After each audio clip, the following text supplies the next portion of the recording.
All right. Hello and welcome to this session, everyone. I'm Ravi Agrawal, the editor-in-chief of Foreign Policy magazine. I'm also the host of FP Live, our video channel and podcast. We will be live streaming this discussion on FP's site and our podcast. So I welcome our viewers and listeners from around the world, and also those of you who are here in this room. Thank you all for being with us. Our session today is titled Protecting Democracy from Bots and Plots. And it's a fitting topic because 2024 is a really, really important year for democracy. This is the year that more people than in any other year in the history of the world will head to elections. You have 5 of the world's 6 biggest democracies heading to the polls. So that's India, the United States, Bangladesh, Pakistan, Indonesia. The only one that's missing from the top 6 is Nigeria. More people than in the history of the world will use their adult franchise. All of this, by the way, is the subject of FP's latest print issue, The Year the World Votes. Now, elections are usually about hope, and there's a lot of hope involved with 4 billion people heading to the polls. But there's also a lot of fear this year. And I think there are fears about the health of democracy globally. We can be honest about that. There are fears about the rise of nationalism. There are fears about what that rise of nationalism means for liberal values. There are also fears about mis- and disinformation, which, are ancient, age-old problems, but they've kind of been turbocharged by technology, specifically now with the rise of artificial intelligence. So we'll be talking about that too. I think the question I want to sort of pose to our group today, and I want to bring all of you in on this as well in the audience, is how can we make sure that AI and technology are net forces for good rather than chaos, especially in a year like this one that is so important for democracy? And how do we do this globally, not just in rich Western democracies? So let me introduce our panel. I have to my left Jan Lipavsky. He is the foreign minister of the Czech Republic. To my right, I have Matthew Prince, the CEO of Cloudflare. Also on my left, I have Alexandra Reeve-Givens. She's the CEO of the Center for Democracy and Technology. And then to her left, I have Andrzej Kudelski, the CEO of the Kudelski Group. We will also be joined momentarily by Smriti Zubin-Irani. She's the Minister for Women and Child Development in India. I believe she's just stuck outside, but she'll be with us in another minute or two, so let her sneak in when she makes it. Alexandra, I'm going to begin with you. So you run the Center for Democracy and Technology. How worried are you about the role that technology will play in elections and in preserving or hurting democracy this year? So I think there's cause for concern, and there's a reason why it's been a dominant theme here at Davos this week, and why you covered it so well in the release edition of the magazine. We already live in a fragmented information ecosystem where there are echo chambers, where there are many different sources of information hitting your average voter, your average citizen at any given moment. And now we have to think about how AI is layered into that. I think about the risks in a couple different categories. One is just general mis- or disinformation, dis where it's intentional, about the state of the political environment, about the state of the world, misstatements about candidates. We've seen this already in the case of fake audio or fake video about candidates. We'll probably talk about some of those examples as you move in, whether it's about Slovakia or even recently, former President Trump himself has been the victim of fake images of him on the plane with Jeffrey Epstein's private jet. So there's that kind of concern about what is the truth, what is the ground truth in the information environment today. Then we also have to think about targeted messages to voters. So already in previous election cycles, we've seen robocalls, we've seen automated text message campaigns that are sending incorrect information to voters about their voting location, about whether or not their poll is open, or targeted manipulated messages that are designed to influence their behavior.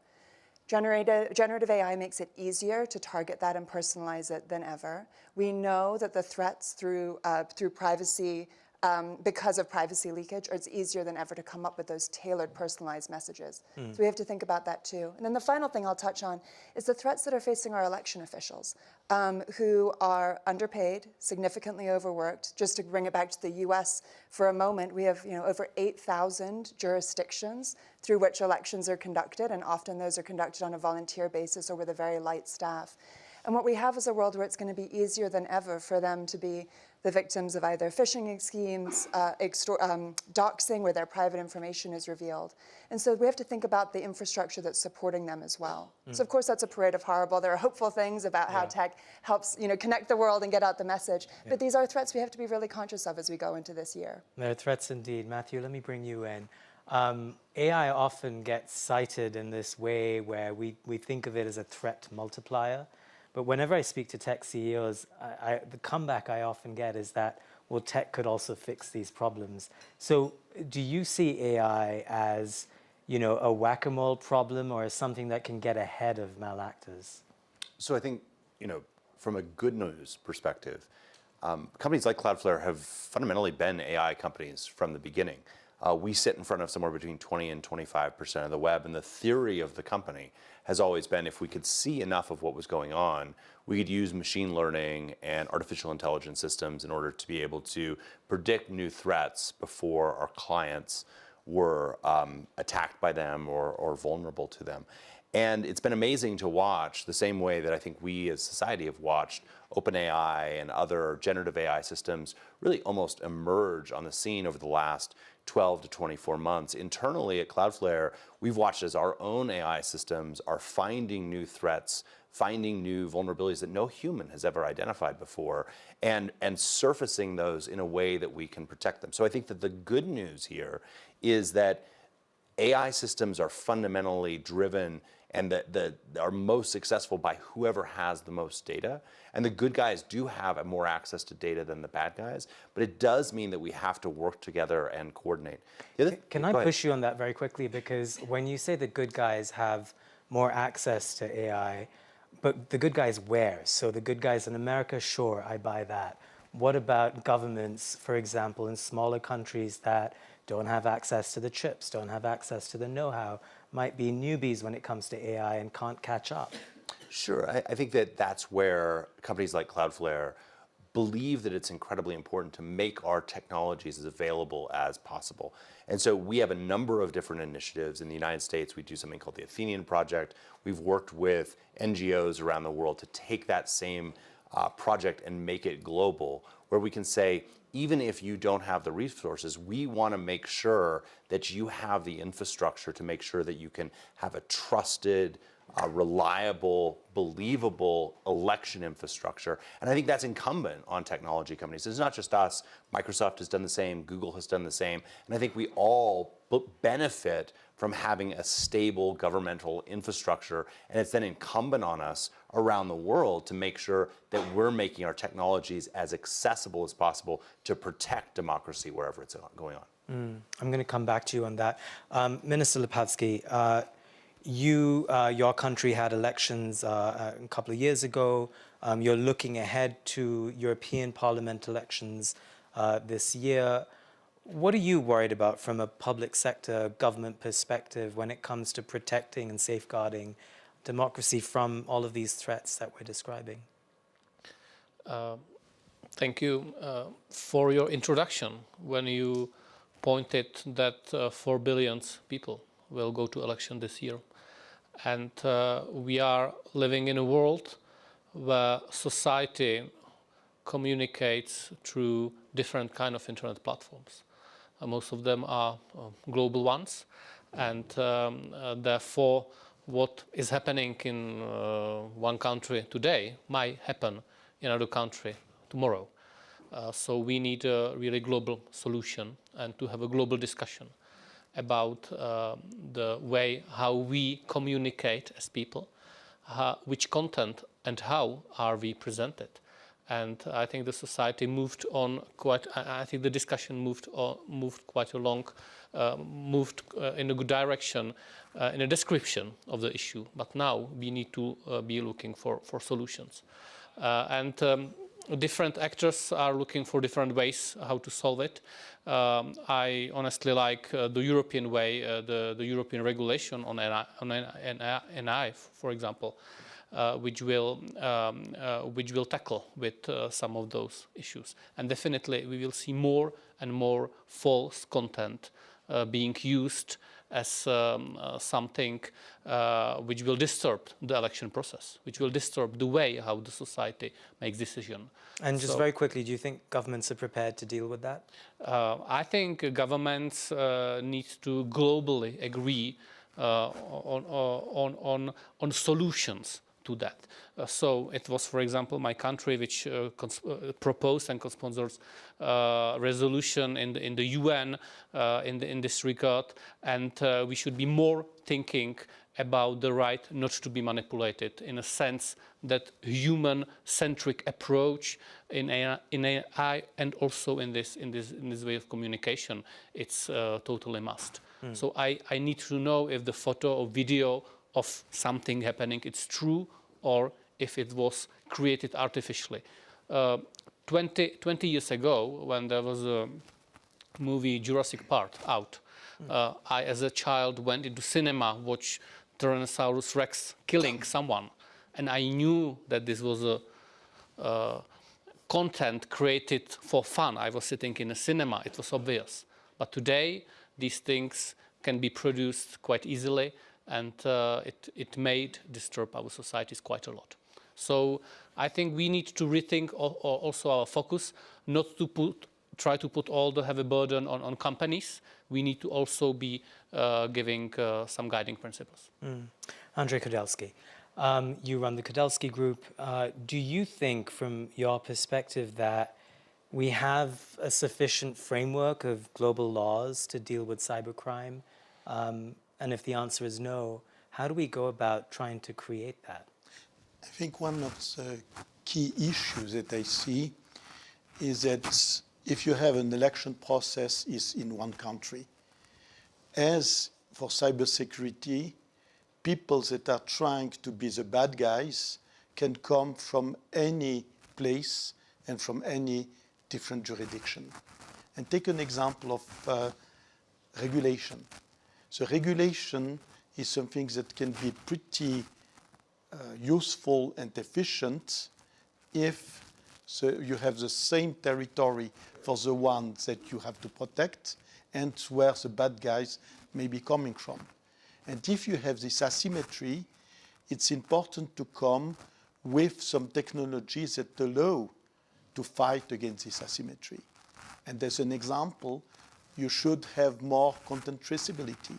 You should have to use solution to trace and to identify if a content is fake or not. But even if you find out that the content is fake, you have to know if people are ready to hear this criticism, or sometimes people that are interested to get the content, to get the information, and will not be really interested to know if it's true or not. So assuming I had the curiosity to know whether a video was a real one or a deep fake one, so let's say I have that question, is it even possible to verify? Yes, it's possible, but the first element, but that require to use the technology also in the full process. I give you an example in AI. Today, you just have some rules to say, oh, you should not manipulate some element and you should say where it's coming from. You can have some elements introducing traceability of content that even going through AI, you can find where the content is coming from. Said in a different way, it's like for food. To be able to know what are the components in the food that you are eating. And for element of video, that is something that you can achieve through combination of watermarking, some element of blockchain. So fundamentally give more traceability here. Wow. But that is helping, but that is not solving everything. Matthew, is that possible from where you sit? I think for sure, and I think this has been framed in this discussion very much as a technology question. You have sort of two technologists, a technology policy person, two people from government. I actually think that one group that's not actually on stage answering questions, which I think actually plays a big role in this, is actually the group you at some level represent, which is the media. And so if I were running a media company today, I would be thinking about how can we using the role that we have traditionally played as reporters of what is going on, as the truth tellers in society at some level, how can we be working with or developing ourselves the technology to be able to say, this is something that someone actually said, this is something that was actually generated, and I'm going to help you distinguish between one another. That to me feels very much like it is a natural role for media companies to play. And I think we as technologists would be happy to help facilitate that. So I'd be curious what the FP is thinking about in terms of your role about disinformation and finding automatically generated content. I mean, so we're less of a newspaper, more of a magazine. So the amount of news that we do is fairly limited. We do a lot of news analysis, a lot of arguments and essays, where, you know, our audience has, in most cases, read the news. They come to us for a lot more. But, you know, putting on other hats I've worn in the past, you know, working for CNN or elsewhere, I can speak for those places in saying that they'd love the technology you're describing. I mean, if the AP or Reuters had access to the ability to fact check and verify in the way you're describing, they would take it. As long as it's affordable and sort of a customizable enterprise solution, they would run with it. And I think that's the partnership, because I think trying to say that Andre or my company is the one that says what is right or wrong, what is truth or fiction, that actually isn't the place that we're really good at. Yeah. We're good at saying, was this automatically generated or not? And I think that we're saying, is this real information or disinformation? That's actually been a role that goes way beyond AI, and that's a role that traditionally the media has stepped up to play. And I think that's the right place for a lot of these questions around this to be centered, with the support of technologists to help you better tell those stories and differentiate truth from fiction. If I may, Sorry. I'm going to let both of you jump in. I just wanted to add, however, not all tech CEOs admit that they're not good at every single thing. So I thank you for that. At least one tech CEO hasn't been invited here who likes to think he's very good at media as well. Jump in, and then I'll come to Alexander. Also, just as a key element, one of the most important things is to allow the viewer or the reader to be able to make his own opinion by himself. Yes. So fundamentally, to get some data where people can judge by themselves and not just believing someone or not believing. Because if not, it's more a religion than just fact-checking. I agree. People want to be able to make their own choices. Alexandra, I was going to come to you with a question. And really, in the spirit of trying to push us towards solutions, in this big election year, what kinds of safeguards and measures are you thinking that companies and countries should be trying to implement as they get ready for elections? Sure. Well, I'll pick up on a theme that I think you were just getting to, which is one of the most crucial intervention points, is how we surface authentic, trusted sources of information. And you're absolutely right that the media has a critical role in this. Some of the tech companies do. If you're a search engine or a social media platform, I think it is your duty to help surface the trusted sources of information. But we spend a lot of time with election officials, helping them understand how to navigate this new normal and how to boost the trusted place to go to for your polling information. How do they rapidly respond when there are mis or disinformation campaigns going on in their jurisdiction? And really, that is a crucial element. And there's some low-hanging fruit there. Again, forgive the US focus in the study I'm about to cite, but one piece of research that my organization did looked at the domains that election officials were using. Were they using a trusted.gov domain or something like springfieldvotes.com? And only 1 in 4 election officials in the United States was using a trusted.gov domain. Wow. That is low-hanging fruit, and thankfully the Biden administration is focused on this as one of their areas to prioritize. How do we shift election officials over to trusted domains, those trusted pathways, so that they can be putting out this authoritative information and have an anchor point for reporters to turn to and the tech companies to turn to make sure that good information is getting out there. So when we say, what are the interventions, there are some places like that that really feel like we can be moving on them quite quickly.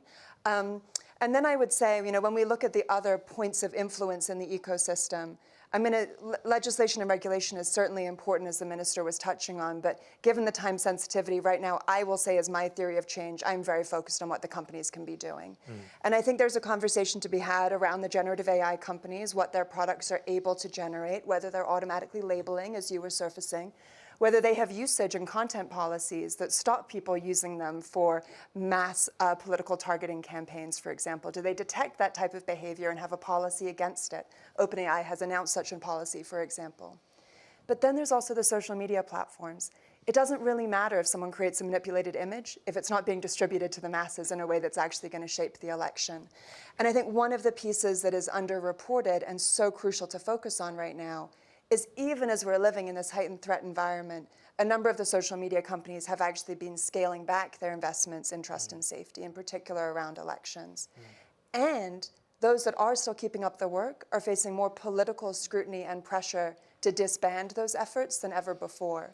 So in the United States, for example, right now, we have congressional investigations and lawsuits against people that study mis and disinformation about elections on social media platforms.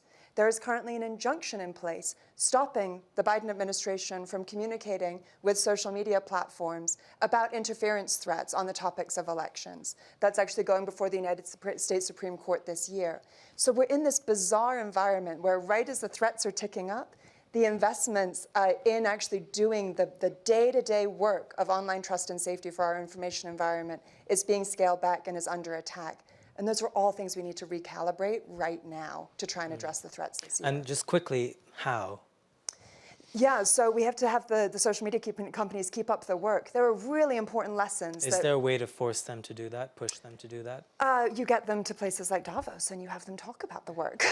Right now, because a lot of it sadly is in the staffing and decisions of companies, making sure they're putting in those investments, making sure that they're sharing information, that they're doing it not just for the US election, but for the other elections around the world. That has to stay a key focus, even if there is political pressure. There are important lessons that we learned after 2016, right? Social media companies learned about how you track mis and disinformation campaigns, what coordinated inauthentic activity looks like on a network, how you put breaks in, how when a rumor is flying, you get people to check whether or not, have you read this article before you forward it, fact-checking programs.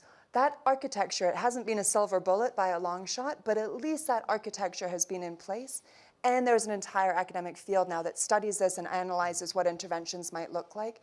We have to make sure that those interventions are still in place this year as a bare minimum for us to be able to navigate this landscape. Minister Lepavsky, just to move us into a related theme to what Alexandra was describing, how worried are you about the rise of nationalism and populism in Europe, but also around the world? And the reason why I bring this up is that, a lot of that is often related to freedom of the press being curtailed.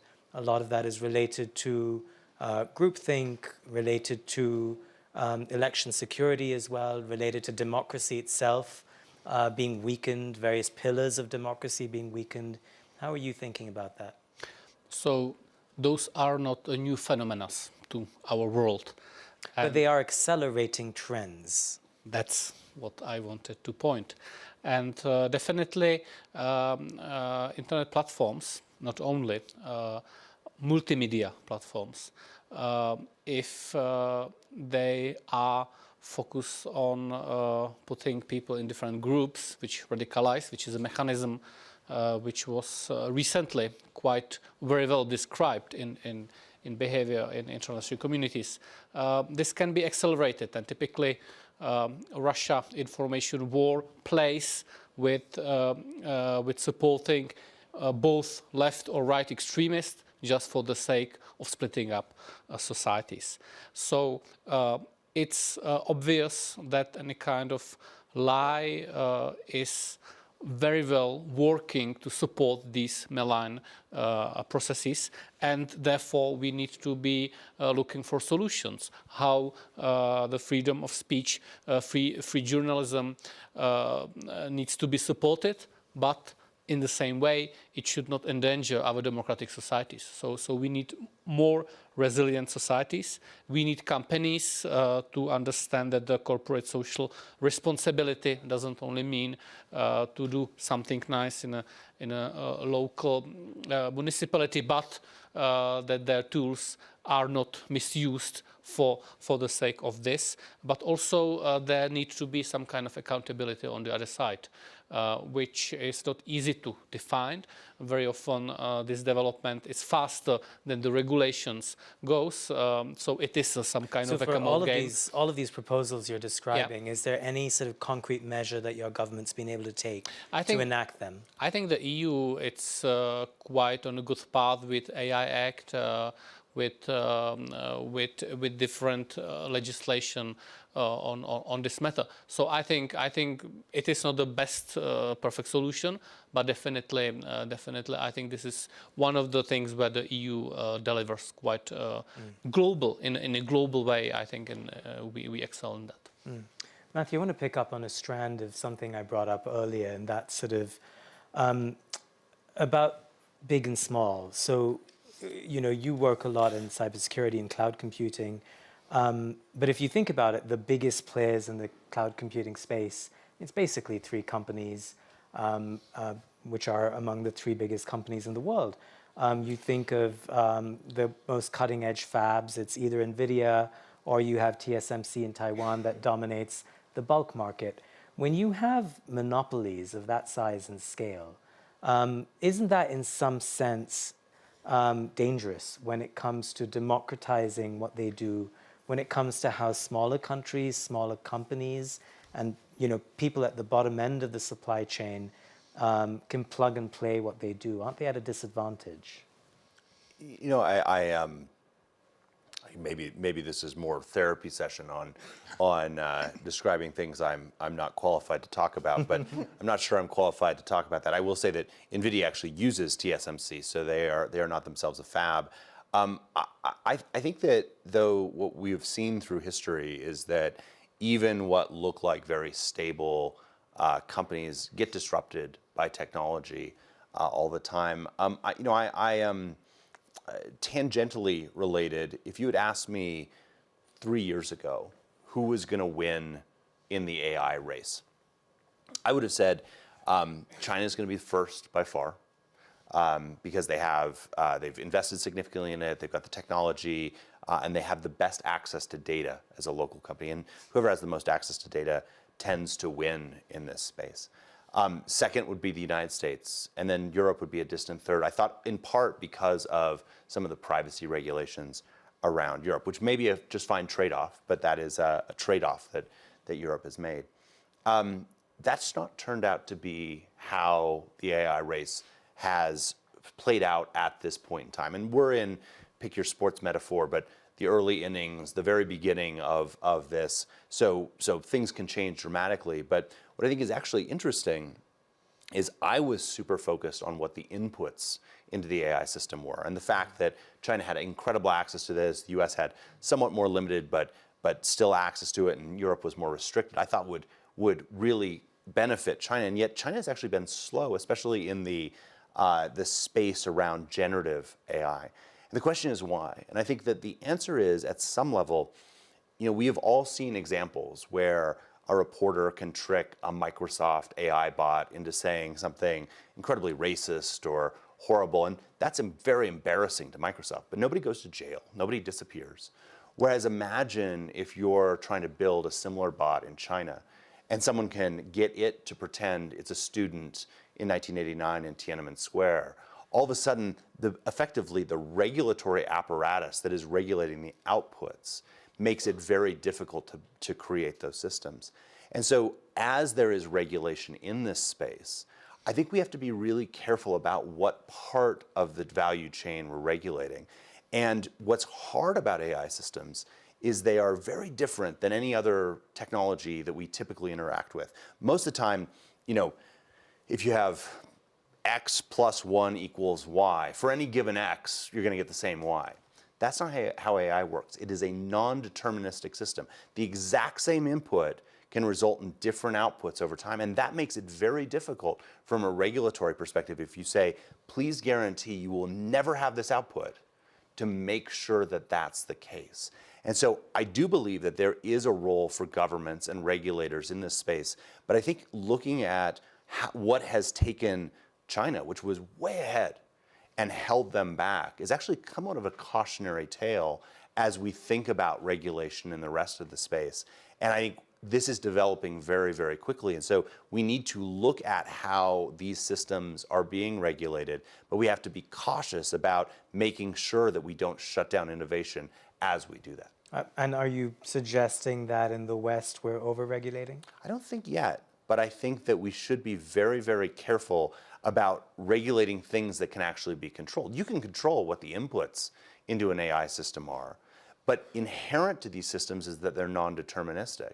And so if you say never give this particular output, I'm not sure how you can guarantee that that will always be the case. And again, we've seen example after example after example of even well-designed, well-restricted AI systems where people have been able to trick them. You know, pretend you're my grandmother and I'm dying of a horrible disease, and tell me what the secret is. And the systems will work around some of the limitations that are in place.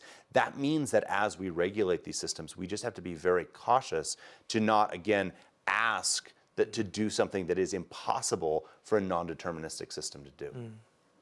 Alexandra, just picking off of that, when we think about tech, we, in forums like this, we immediately bring up AI. But going back about a decade ago, and you think of the rise of the smartphone in, say, places like Africa or India, where essentially you had hundreds of millions of people come online in the space of a decade, and without the smartphone, they never would have come online because PCs and the internet were growing much more slowly. And yet literacy rates in many of these parts of the world are quite low. I mean, there are states in India, for example, that have a 50, 60% literacy rate. You put all of that together, and it's easy to imagine that it's harder for some people to be able to deal with mis and disinformation when it's election-related, let alone stuff that is AI-powered or deep fakes. So, if you would advise companies or countries in this case to begin to think about tackling mis and disinformation when you have populations that aren't particularly tech-savvy or media-savvy or even literate, how do you deal with that? Well, to be honest, I mean, we have the same issue in advanced democracies with high literacy rates too, right? Exactly, How you but it's parse just exacerbated information. in countries with lower literacy rates. Yeah, I think that's right, and it's why we really need a whole-of-society approach to this. The answer isn't going to be wave a magic wand and suddenly mandate that a company never allow a false statement about another human being on their platform, right? Like, number one, not feasible, but number two, the efforts that they would take to do that would end up overcorrecting in such a way that actually you undermine the extreme value of social media sites to share information. So you have to be really careful in the balancing act here of kind of what those normative levers are that you're able to pull. I mean, I think the answer is some of the modifications and lessons that we've learned over the years around how do you signal boost what you know is authentic and trustworthy information. How do you signpost information that might be of questionable quality, whether that's through labeling or fact-checking or down-rating something if it looks like it's of the spammy category as opposed to a quality site. And then at the same time, having media literacy be a really strong component of how governments across the world and societies across the world try to retool for this moment. And again, no one thing of those is going to be the silver bullet, but hopefully through an integrated approach, we start to have more resilient societies that can withstand this fragmented, extremely democratized information environment in which we now live. Minister Lepavsky, do you think tech companies are too powerful right now when it comes to their ability to, just as Alexandra was describing, I mean, they can signal boost false stuff or choose not to? You are very good at reading my mind. I think it would be a huge mistake for governments to accept that something is not possible to regulate, control, or to somehow work with if it has possibility or capacity to endanger those governments. And artificial intelligence is a great piece of technology which can deliver different kind of results. So it needs to be developed such kind of regulation or possession or to control of those technologies that the governments will be sure that it is not going against the interests of the governments. And this is a very important principle which basically every player will understand. And this is the reason why we pose those questions, how to work with that. So, and I give you one very specific example. My Ministry of Foreign Affairs is responsible for a licensing process when Czechia sells weapons or there is a trade of movement of weapons and ammunition, and we need to give a stamp that we agree with this transaction, that it is not going against interest of Czechia. Someone produce a gun, so we will say, okay, there is not possible to sell them to Russia. Very easy example. And same goes for the dual use products like CNC machinery, which can be misused for production of, let's say, parts of ballistic missiles, etc. Same is valid for software. Same is valid even for AI systems. And we need to be sure that we are able to control, and every state in the world solve the same problem. Because, of course, this is a matter of national security. This is a matter of being able to control what the government is supposed to have in control. And I think there will be solution. This is the reason why I'm calling for right not to be manipulated. It's a very easy principle. It is not a given set of check marks you need to fulfill, since and I absolutely agree that the system is non-deterministic, but it's a clear guidance for everyone what the results definitely should not be, and if it's then you know that you need to go and let's say fix it, and to have a capacity and understanding for that. So we don't know. It is a new technology. It's a new thing that you can chat with computer. But if you chat with someone, then you should know that you are chatting with computer or with a human person. Same goes for images. Same goes for video. Same might be valid for many other things. Let's say that the same technology which will give you the possibility to distinguish that your car is not a hitting person might be misused for targeting purposes. Same piece of technology. So how do we deal with that? Those are big questions. They are indeed. Alexandra, quick intervention. Yeah, if I may, when we're talking about AI as the arbiter of access to information, I think there are real concerns with a world where the government gets to decide whether or not the AI is acting lawfully. We do not live in a perfect world, and there are plenty of governments around the world right now that are putting extreme pressure already on technology companies, where the words of the opposition are illegal misinformation that can no longer be shown. So that's why this work is so hard. The second you come in and you legislate that, you really go into dangerous territory. Now, do you want the CEO of a tech company deciding if information should be upranked, or a government minister deciding if the information should be upranked? Neither of those solutions is ideal, right? I think we can have good agreement or my on community that. can. So instead, I think we have to look at smart interventions that perhaps, you can come down on different sides of this, but allow the marketplace of ideas to solve out. So that's where transparency, mechanisms for reporting, so you know how those decisions are being made, is hugely important. But a world where the government just gets to decide, is this AI sanctioned or not? Yeah, no, your point is well taken. I'll let you come back very quickly, and then I'll bring in Andre. So, and therefore, this is the reason why, for example, my country joined forces with Maldives, Mexico, Netherlands, South Africa to promote in the EU and the General Assembly the resolution on promotion and protection of human rights in the context of digital technologies. So the same human rights we have now are applied to the digital world. And then you have countries like Russia, China, which would like to create a new set of rules for the digital sphere, which I don't think it's a good idea. We should work with the good old rules we have. So we have a means how to sometimes decide, maybe in a slower way, but we should be able to apply that to the digital world, not in some kind of new set of rules. Andre, jump in. I would just like to come back to the question of innovation. Fundamentally, what keeps the overall ecosystem honest is through innovation, you may have new initiative, new elements that will give you different perspective. Fundamentally, I don't think that a government can just decide what is right, what is wrong. If not, you come to a system that is in reality not the power of the people, but the power of the government. Having said that, it's extremely important to have regulation that are not allowing to try new things, but maybe to be able to regulate when you have abuses. And it's extremely important to have this capability to come with new elements, out-of-the-box thinking, that can also challenge the way we see what is right, what is wrong. Because if we just do things too much by regulation, we can even not really be sure if something is right or wrong, because the perspective may be biased.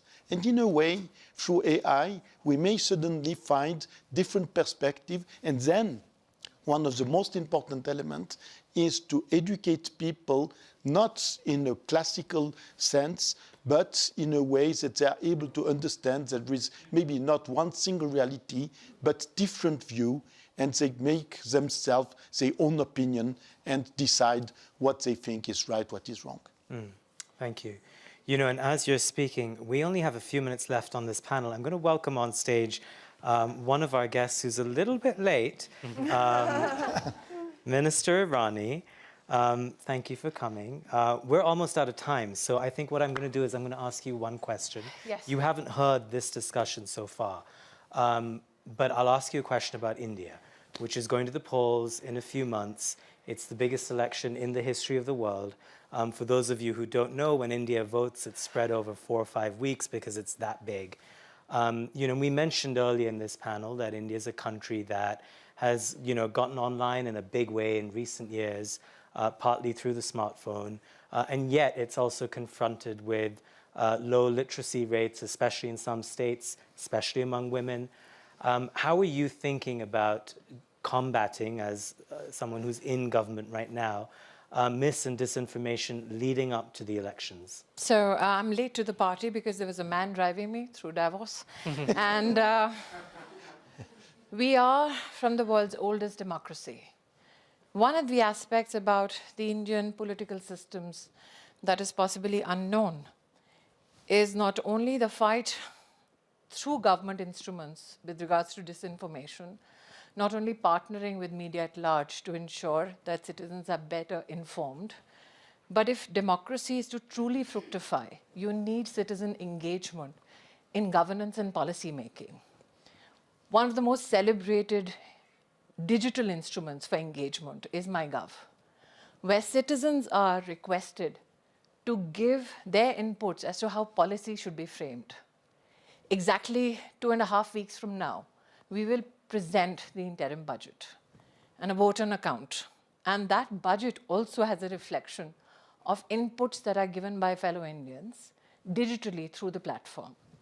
So when you talk about our elections, it is notable that though we do it in 5 to 7 phases, from the last day of the vote being cast, it takes us precisely 3 days to compute the results. It is done electronically. 945 million Indians today qualify as voters, of which 94% already are bio-authorized. 70% of these voters will cast their vote. And the fact that they come to vote not only through systems that are electronically and digitally enabled, but they are better informed because of social media engagements. I'll give you a small example. How is the digital democracy delivering? When you talk about, let's say, deepfakes, Prime Minister Modi speaks about watermarking each and every AI product so that we know of origins and can better inform our citizens with regards to the information source from which, let's say, they form an opinion. We have the Ministry of Information and Broadcasting, which calls out fake news if we find one and is brought to our attention through some media outlets, so that the government can give a clarification with regards to the news at hand. I would also like to hear state that when we talk about digitally in some way empowering the voter. We also have engagements which are not only available at the status of the general election. As a woman, I proudly say this. We have 1.5 million women who are voted into office at our grassroots. So when we say our digital democracy and democracy per se has delivered, it is not only delivered on the surface, but it is percolated to the depths and the layers of administration and our population. So India is not only digitally ready for the elections, but also a democracy that celebrates our achievements digitally and gives possibly pathways for the future as AI grows, as we augment our processes. I can only say this since time is running out. So let me just push you very quickly because time is running out, and then we'll conclude. But where are the checks and balances in what you're describing? I mean, doesn't this system that you're describing where you have MyGov, you have the media, doesn't that make the government too powerful in a sense? No, because the Election Commission is a process which is delinked from government and politics. The judicial system, which is fair, independent of government. And we have a media that calls out if there is any such anomaly. So it's not as though democracy is just served through the pillar just of government or politics. Democracy is equally served by other tenets which keep democracy alive, which is an independent media, a fair judiciary, and a robust system which engages officials in the democratic process, an election commission that is delinked from government or politicians. Well, Minister, if we had more time, I'd love to discuss how some of those pillars are being weakened, but we'll leave that for next time. I want to thank all of our panelists for joining us and also our audience for bearing with us. Thank you, everyone, and we'll continue the conversation. Have a great Davos week.